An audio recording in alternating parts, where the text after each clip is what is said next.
obrigado, Jéssica, pelo convite.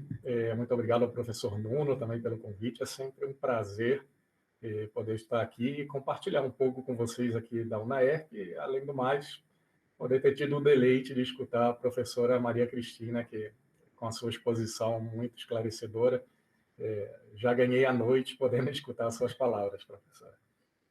Gente, eu vim para passar para vocês um pouco da experiência sobre o sistema de saúde aqui no Chile, e é um problemão, porque quando a gente fala de acesso de saúde ao estrangeiro, o estrangeiro ele já entra numa guerra de fogo cruzado aqui no Chile, pelo fato da forma como está garantido o direito à saúde na Constituição, a estrutura constitucional, e como funciona esse sistema de saúde aqui no Chile, que dentro da classificação dos países latino-americanos, ele ficaria no outro extremo do que seria a classificação do sistema universal brasileiro, que seria o caso do sistema dual aqui no Chile, e a gente tem ainda o sistema plural, né, como é o caso colombiano, que seria um meio termo entre esses dois extremos. Então, o estrangeiro ele entra para essa briga, né, de ter um acesso ao atendimento na saúde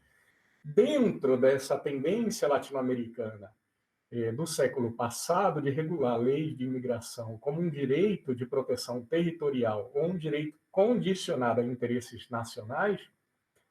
E essa modificação que a professora Maria Cristina estava falando sobre o Estatuto do Estrangeiro, que ocorreu já no Brasil, tentando dar um viés mais moderno e um pouco mais distante dessa ideia de proteção territorial e de interesse nacional, não aconteceu por aqui ainda. A gente ainda tem vigente aqui o Decreto-Lei número 1094, do ano de 1975, ou seja, um decreto-lei de plena época da ditadura militar no Chile, que começou em 11 de setembro de 1973. Então, eu queria pedir licença para vocês, certo? Eu organizei aqui uma apresentação, eu vou compartilhar aqui a minha tela para que eu possa projetar essa apresentação e a gente possa acompanhar aqui.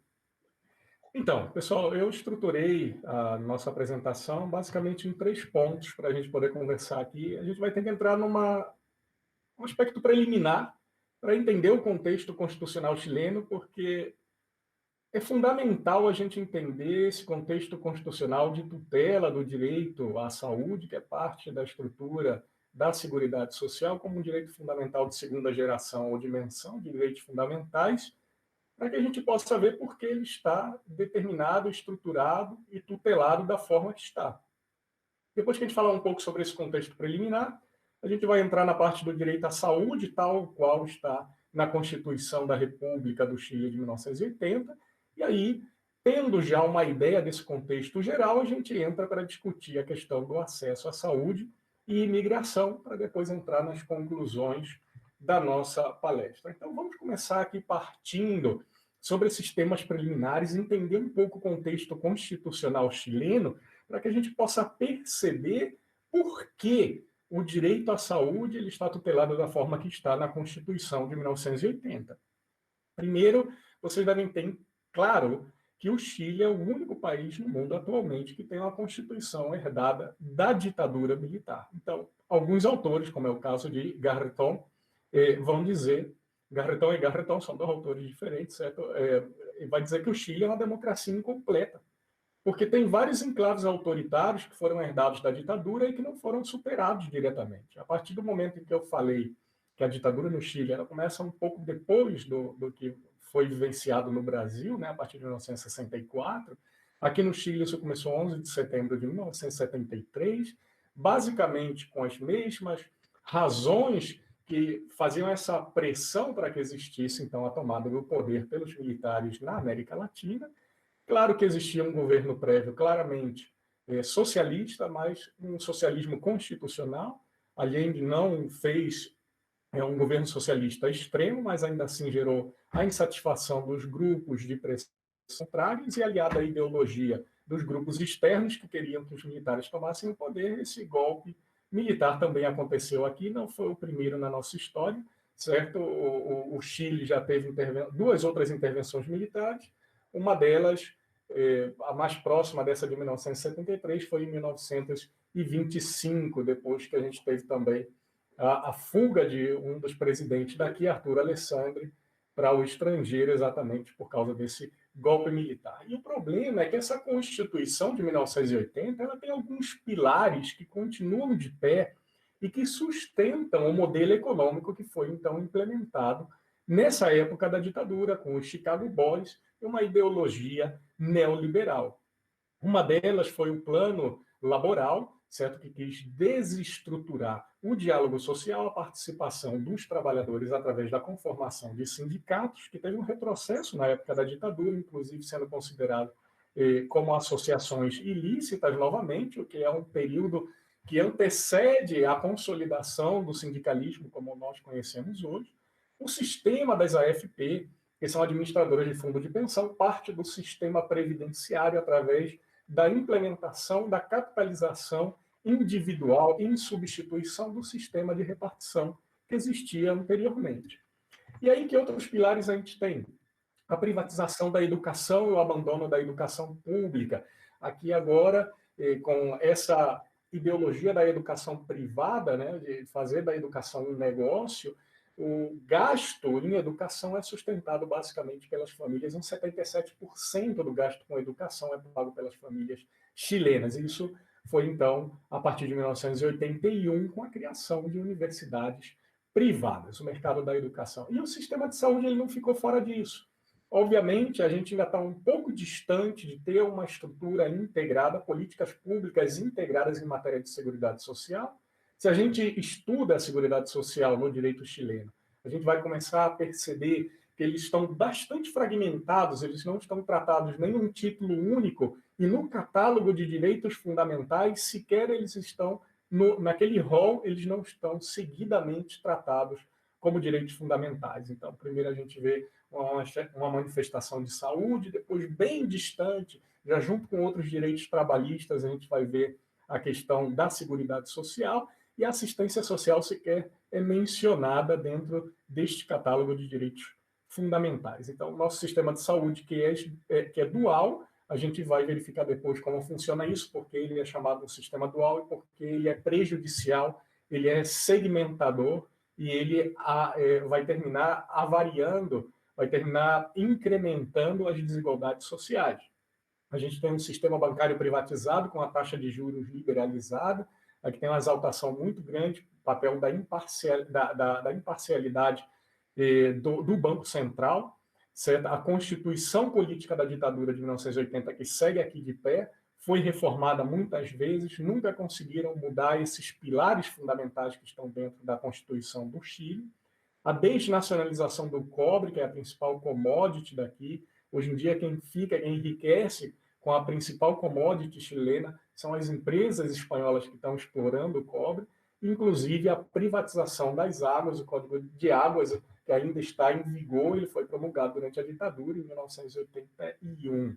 Então, esses são alguns de vários outros pilares desse modelo chileno, esse modelo vinculado a esta ideologia neoliberal que seguem de pé e que foram, então, resultado daquela explosão social que a gente viu em outubro de 2019.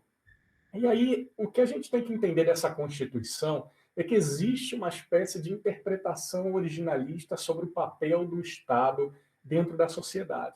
E algumas pessoas, quando vão fazer essa análise constitucional, elas fazem a partir da leitura das atas da Comissão de Estudos para a Nova Constituição, que foi organizada pela Junta Militar para poder, então, substituir a Carta de 1925, que estava avançando na direção já de um Estado social e democrático de direito.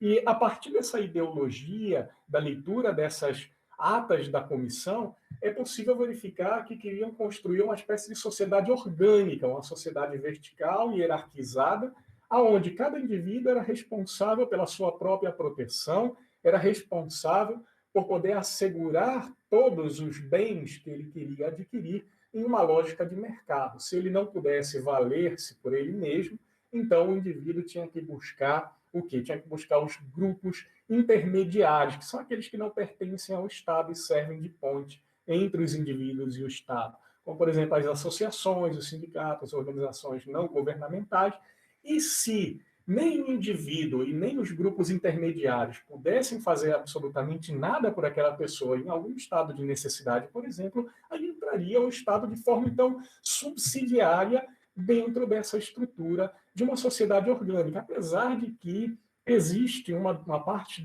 dos doutrinadores constitucionalistas aqui no país que não consegue visualizar esta sociedade orgânica pela leitura do artigo 1º, inciso 2º da Constituição do Chile, que diz que o Estado está a serviço da pessoa humana e tem por finalidade a promoção do bem comum, para o qual deve contribuir, então, para as condições sociais que permitam a cada um dos membros da comunidade nacional a sua maior realização espiritual e material possível, com pleno respeito aos direitos e garantias que a Constituição de 1980 estabelece.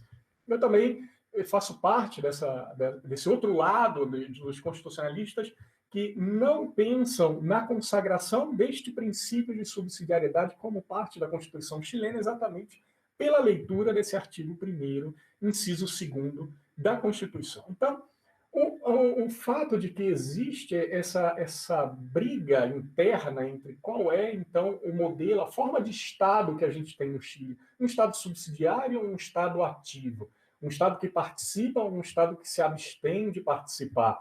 O fato de que exista essa discussão, ela vai ter um impacto direto na teoria de direitos fundamentais, porque aqui a gente segue, eu sou um fiel seguidor, nesse caso, da teoria de Ernst Wolfgang Beckenfeld em seus escritos sobre direitos fundamentais, que ele diz que existe uma vinculação da teoria que é aplicada na tutela dos direitos fundamentais com a forma do Estado, ainda que a gente possa perceber um conflito em uma coexistência de várias teorias sobre direitos fundamentais dentro desse mesmo ordenamento jurídico, certo? Então, isso significa que, obviamente, um Estado que tem uma claridade sobre o seu papel, um Estado que se consagra como um Estado social e democrático de direito, a teoria de tutela de direitos fundamentais deveria estar vinculada a esta forma de Estado e ser também, então, uma teoria social dos direitos fundamentais.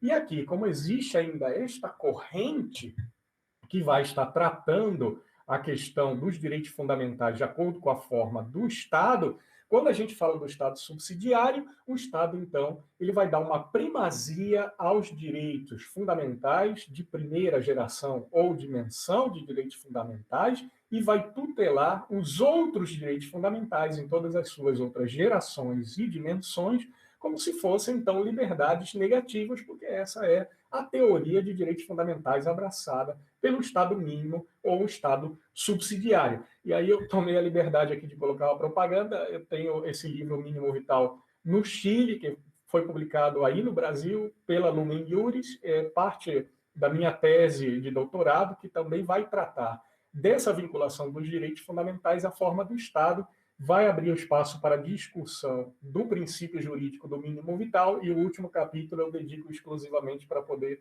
falar sobre esse conflito entre as teorias constitucionais sobre a forma do Estado chileno.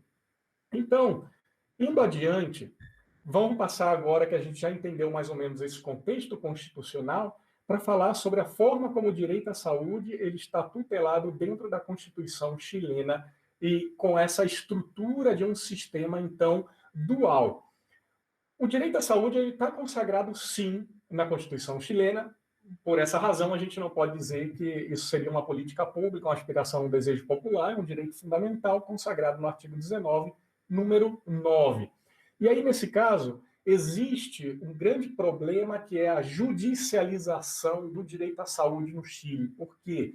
Porque a gente não tem um instrumento constitucional de tutela dos direitos fundamentais de forma genérica, como o caso brasileiro, que tem um mandado de segurança para proteger o direito líquido e certo contra a violação ou ameaça e qualquer direito que não seja amparado por habeas corpus ou habeas data.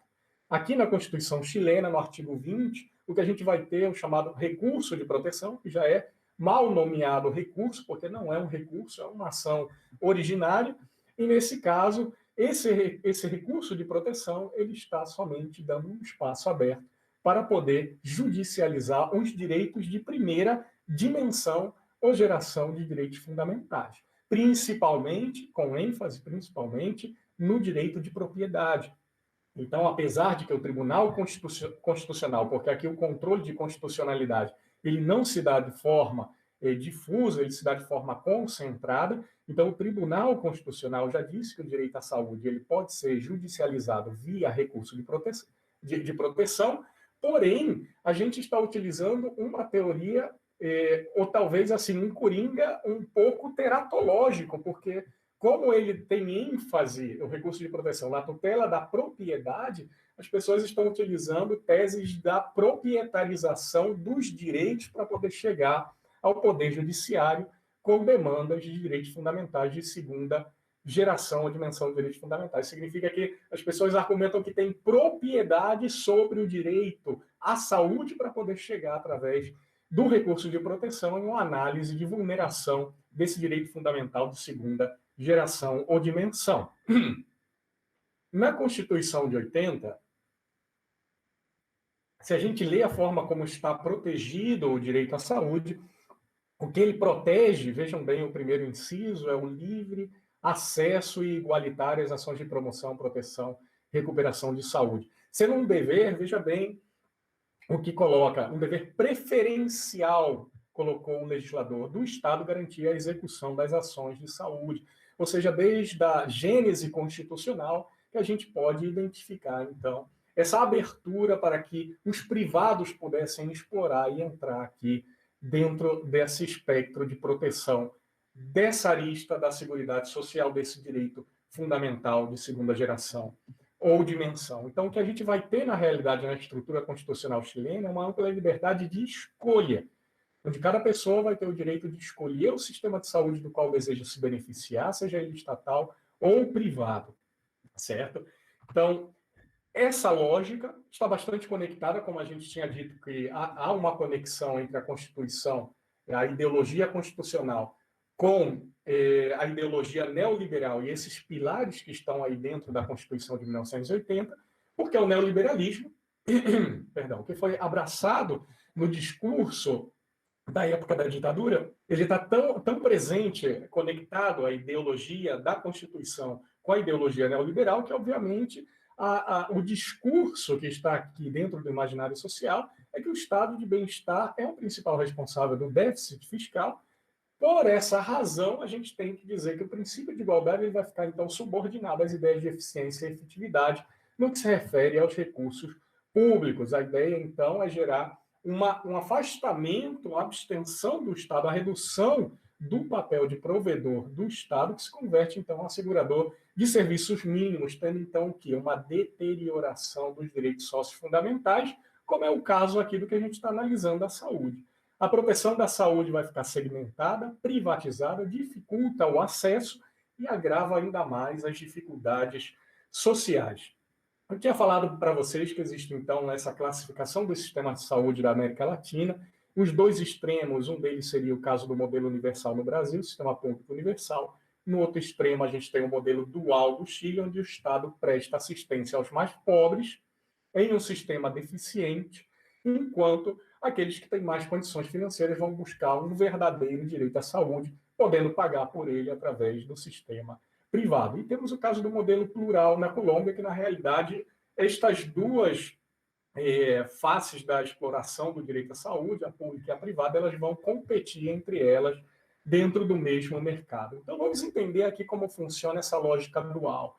A gente tem, de um lado, FONASA. FONASA é o Fundo Nacional de Saúde, do outro lado a gente tem as ISAPs, que são as instituições de saúde previsional, que seriam, então, as entidades privadas. Quando a gente fala da saúde pública no Chile, a saúde pública do Chile termina ficando com as pessoas com as menores rendas, que não têm a possibilidade de pagar um plano privado de saúde para ter atendimento nas ISAPs. E, obviamente, essas pessoas que têm as menores rendas também são aquelas que têm maior risco sanitário. E elas são obrigadas, porque, inclusive, as ISAPs elas podem perfeitamente refutar, negar um plano para alguma pessoa que ela considere que tenha bastante risco para o sistema de saúde. Alguém que tenha, por exemplo, doenças pré-existentes e declare isso ao momento de querer assinar um plano de saúde, a ISAP está legalmente habilitada a negar atendimento de saúde a essas pessoas, enviando diretamente, obrigatoriamente, para que elas ficassem filiadas ao sistema público de saúde. E as ISAPRES, então, por outro lado, elas vão pegar as pessoas com maior renda e menor risco sanitário. A ideia delas é que tem aquele cliente ideal que sempre paga e nunca usa. A questão é que, e por isso eu coloquei uma linha aqui, esse orçamento está partido no meio, porque eles não se comunicam. O que entra para as ISAPRES é das ISAPRES, o que fica com FONASA, fica com FONASA. Então é bastante fácil a gente poder começar a compreender que no caso do Sistema Público de Saúde no Chile, FONASA é um sistema que tem poucos recursos, porque a arrecadação é direta através de 7% da remuneração das pessoas que estão vinculadas, seja sistema público, seja sistema privado. O privado pode cobrar mais, a gente já vai ver isso. E as ISAPRES estão arrecadando muito e fazendo de tudo para não ter que prestar sistema de saúde, tendo então lucros milionários à custa do direito à saúde, parte da Seguridade Social aqui no Chile. Então, se esses orçamentos não se comunicam, significa que se ISAPRES vai arrecadar muito e ter bastante lucro com isso, esse dinheiro nunca vai chegar para o sistema público de saúde. E da mesma forma, o sistema público de saúde não tem absolutamente nada a ver com o financiamento das prestações do sistema privado. Por isso é, então, um sistema dual, ou seja, um sistema separado, onde cada um, segundo a sua condição social, vai buscar a melhor forma de ter proteção e acesso à saúde. Como eu tinha comentado para vocês, somente para avançar um pouco mais rápido nesse quesito, a contribuição é direta, certo? Existe a dedução de 7% da remuneração das pessoas que têm seus contratos de trabalho formal. Isso vai diretamente para a FONASA, se é que eu não quero contratar um plano da ISAPRES. Se é dessa forma, o plano da ISAPRES vai começar nesses 7% básico que cobra a FONASA, mas dependendo, obviamente, do fator de risco, as cargas familiares. Por exemplo, é um sistema muito discriminatório, porque se existe uma mulher, a mulher com idade fértil, eles vão cobrar muito mais, porque pode ter hospitalização para o caso de pré-natal, pós-natal. Então, é um sistema que é um pouco cruel nesse sentido, porque gera segregação, gera desigualdade social e gera, obviamente, uma prestação de saúde como direito fundamental completamente condicionada à estabilidade financeira de cada um. E é um sistema também privado que é bastante caro e facilmente, através de uma dívida com uma ISAPRE, uma pessoa de classe média pode passar uma condição bastante pior nesse sistema. O que interessa para a gente aqui, no caso dos beneficiários, é que, obviamente, quando a gente está falando com estrangeiros, a grande dificuldade do estrangeiro é, primeiro, entrar no mercado de trabalho formal, certo? Muitos dos estrangeiros continuam aqui nesse mercado informal de trabalho, fazendo alguns bicos ou fazendo, por exemplo, trabalhos de plataforma ainda não regulados, como motoristas Uber ou entregadores de comida rápida. Mas, ainda que eles não tenham a possibilidade de estar afiliado ao sistema público de saúde, pelas baixas condições financeiras que vão ter, e, obviamente, pelas condições precárias de habitação, vivendo em zonas, às vezes, sem saneamento básico, etc., também condicionados a desenvolver a necessidade maior de atendimento de saúde, sendo, portanto, pessoas de maior risco que as ISAPRES poderiam perfeitamente negar a assinatura de algum plano, vão entrar no sistema público, mas aqueles que não têm a possibilidade de comprovar trabalho formal e não estão pagando para o sistema e nem têm condição de fazer isso como voluntário, tem aí, por isso eu destaquei em vermelho, pessoas carentes de recurso, indigentes e aqueles que gozam de pensões assistenciais também podem ser beneficiários do sistema de saúde. E de que forma funciona isso? O sistema de saúde público ele tem vários grupos, ele tem esses 4 grupos e ele vai demonstrar quais são os beneficiários do grupo. Inclusive, vocês vão ver que dentro de alguns grupos existe, apesar de que a gente já paga os 7% direto da remuneração para o sistema público de saúde, ainda tem que entrar com coparticipação. Então, o grupo A seria exatamente esse grupo de beneficiários sem recursos para contribuir com a saúde ou em situação de indigência, não paga nada para o sistema, não paga pelo atendimento de saúde, vai ter um subsídio integral, tudo isso custeado pelo sistema público de saúde. A partir do grupo B até o grupo D, que é o grupo mais elevado em matéria de renda, já existe uma coparticipação. E existe também um financiamento das pessoas que estão nesses grupos. No caso do grupo B, ainda tem uma cobertura de 100%, no grupo C, cobre 90%, e as pessoas têm que pagar 10% do valor do atendimento como coparticipação. No grupo D, Fonasa cobre 80% e tem que pagar 20% de coparticipação. E aqui existem alguns critérios, que se existem muitas cargas familiares, a partir de três ou mais cargas familiares, ela já tem a possibilidade de progredir para outro grupo e aí pagar uma menor coparticipação. Existem algumas exceções ao modelo de coparticipação, mas como eu vou distribuir esses slides para vocês, eu prefiro passar para outros pontos, porque eu já vou com 26 minutos. No caso do sistema privado, como eu havia comentado para vocês, a base da cotização, da contribuição, perdão, ela já vai começar em 7% igual ao Fonasa e vai incrementar dependendo, obviamente, do risco que represente essa pessoa para o sistema de saúde. E, claro, se representa um risco muito elevado, o que é comum de verificar é que o Zap simplesmente envia uma carta para essa pessoa que tentou contratar um plano de saúde privado, dizendo, na cara de pau, porque, inclusive, eu já tive uma experiência pessoal com Zap nesse sentido, envia exatamente dizendo que, segundo a lei, eles podem perfeitamente negar a contratação de um serviço privado de saúde quando considere que aquela pessoa é um risco para o sistema lucrativo que eles têm. Certo? Claro que eles não colocam um lucrativo no papel, porque aí já seria passar de cara de pau para outro nível. E aí vamos entrar realmente nessa última parte da nossa análise, que é o caso de saúde e imigração, acesso de prestações de saúde pelos imigrantes no sistema chileno. Primeiro, vocês têm que entender que nos últimos anos, o Chile está tendo um aumento significativo no fluxo migratório. Para vocês terem uma ideia, com relação ao ano de 2018, esse aumento foi de 19,4%, segundo dados atuais desse ano 2020, do nosso Instituto Nacional de Estatística. Atualmente, apesar dos pesares, a população migratória no país representa só 4,35% da população total do Chile, e isso é uma quantidade de presença migratória bastante pequena se vamos comparar com outros países, principalmente no bloco europeu. A gente tinha antes aqui no Chile uma concentração muito grande da comunidade peruanas e bolivianas, mas depois, com os problemas da Venezuela, essa passou a ser a maior presença migratória no Chile, tendo 30,5% da população chilena sendo da comunidade venezuelana, e nós, brasileiros, somos bastante pouquinhos, temos 1,3% somente da população estrangeira residente no Chile. E o acesso à saúde? O acesso à saúde, como a gente tinha visto, vai depender muito. O imigrante que chega com trabalho, ele vai estar obrigatoriamente contribuindo para o sistema de saúde com seus 7% deduzidos da sua remuneração, vai estar vinculado, então, ao sistema Fonasa, ou se é um estrangeiro que tem uma remuneração muito elevada, e as ISAPRES consideram que não há um risco para o sistema, poderia contratar o sistema privado de saúde.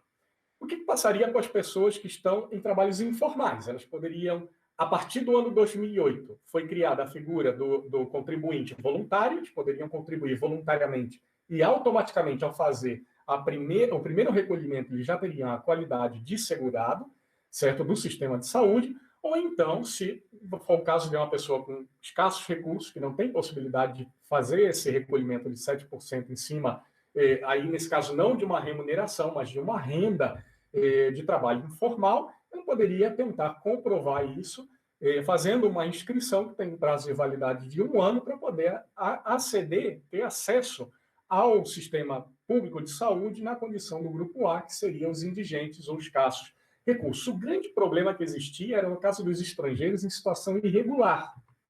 No caso dos estrangeiros com residência irregular, sem visto de residência e sem documentos, eles não puderam ter acesso ao sistema de saúde até a modificação do decreto número 110 do ano 2004 do Ministério de Saúde, por meio do decreto 67 do ano de 2016, ou seja, muito recentemente foi possibilitado o acesso dos estrangeiros no sistema de saúde pública, porque agora, ainda que eles não tenham documentos, carecem de documentos, ou não tenham visto de residência, eles podem ter perfeitamente atendimento do serviço de saúde no serviço público. Que tipo de atendimento eles podem ter? Todo estrangeiro vai ter direito a atendimento de emergência, independentemente do seu status de imigração.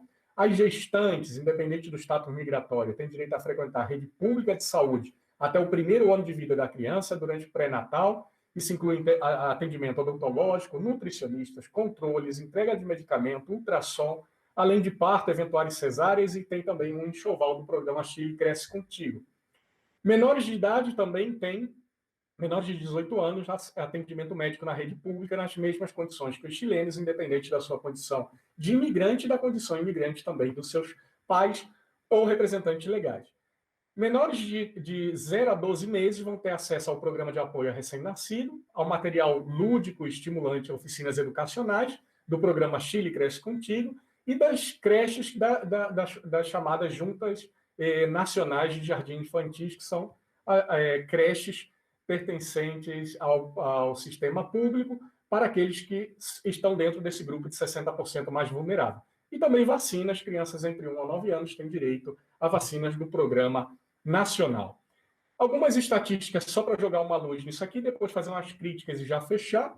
62% dos imigrantes no nosso país está afiliado à FONASA, contra 77% dos chilenos. Então, a gente tem aqui 38% de pessoas que não está afiliada ao serviço público, sendo que 15,7% desses imigrantes não está afiliado a nenhum sistema de saúde, contra só 2,5% dos chilenos. Em casos de doença ou acidente, já foi verificado que 22,5% dos imigrantes não procuram atendimento médico, contra só 3,3% no caso dos chilenos. 63,1% das mulheres grávidas busca de forma tardia atendimento pré-natal, contra só 33,4% das mulheres chilenas. E 25% dos imigrantes nunca usou o sistema público para doenças graves ou doenças chamadas catastróficas, que estão cobertas pelo sistema AUGE GES, contra só 14,7% dos chilenos. Isso se deve por quê? Primeiro, os escassos recursos da saúde pública, que arrecada muito pouco e gasta muito por causa do atendimento a pessoas que têm maior risco sanitário e menores rendas, tem uma infraestrutura que não suporta a demanda. Então, a gente tem, por exemplo, consultas médicas que demoram uma eternidade, cirurgia que demora uma eternidade. 40% espera pelo menos 1 ano para ter uma cirurgia, 33% entre 12 meses e 18, e 27% entre 18 meses e 3 anos, mais de 3 anos para poder ter uma cirurgia. Existem muitos casos relatados aqui que uma pessoa pede uma consulta com um especialista, quando o sistema público liga daqui a 1 ano e meio, 2 anos, a pessoa já faleceu. Não é absolutamente necessário sequer a consulta preliminar. E no caso dos imigrantes sem documentos, dada a sua situação jurídica, muitos deles não buscam, então, atendimento à saúde porque têm medo da deportação, ou demoram na procura de tratamento devido à falta de educação e falta de informação. Então, as nossas principais conclusões, para colocar um ponto final nessa discussão: a proteção do direito à saúde no Chile enfrenta esses problemas da herança da Constituição da ditadura militar. Esta interpretação originalista da Constituição, ainda adotada por alguns constitucionalistas aqui, entende a sociedade chilena como uma sociedade orgânica, por isso não dá muita importância na tutela de direitos prestacionais, certo? Através desse entendimento de que o Estado chileno é um Estado subsidiário. Esse conflito vai ter um reflexo direto na teoria de direitos fundamentais e, obviamente, na forma como nós protegemos o direito à saúde. O direito à saúde, na forma como está consagrado na Constituição, termina sendo um direito de livre escolha entre o sistema público e privado. O sistema privado vai receber só essas pessoas de altas rendas e baixo risco sanitário, o sistema público, aquelas de baixas rendas e alto risco sanitário, em um orçamento que não se comunica, deixando o FONASA em maus lençóis para a prestação do serviço público de saúde. Em regra, o acesso ao sistema se dá com afiliação, por meio de recolhimentos no importe de 7% da remuneração. O imigrante pode ter acesso ao sistema público por meio do grupo A, independentemente da situação migratória dele, porque ele pode estar como indigente ou pessoa de baixos recursos, depois da modificação do decreto 67, que permitiu essa possibilidade de atendimento. Apesar disso, ainda há muita exclusão pela lógica do trabalho formal e, no caso dos imigrantes sem documentos, há barreiras para buscar atendimento por meio da deportação ou demora no atendimento por falta de informação. Então, gente, isso era tudo que eu queria passar para vocês. Eu coloquei toda a bibliografia utilizada também nesses slides, depois eu vou deixar ele com a Jéssica, aqueles que tiverem interesse podem pedir a ela os slides e você já tem aí um material interessante para uma comparação. Era isso que eu tinha para falar. Muito obrigado pela atenção.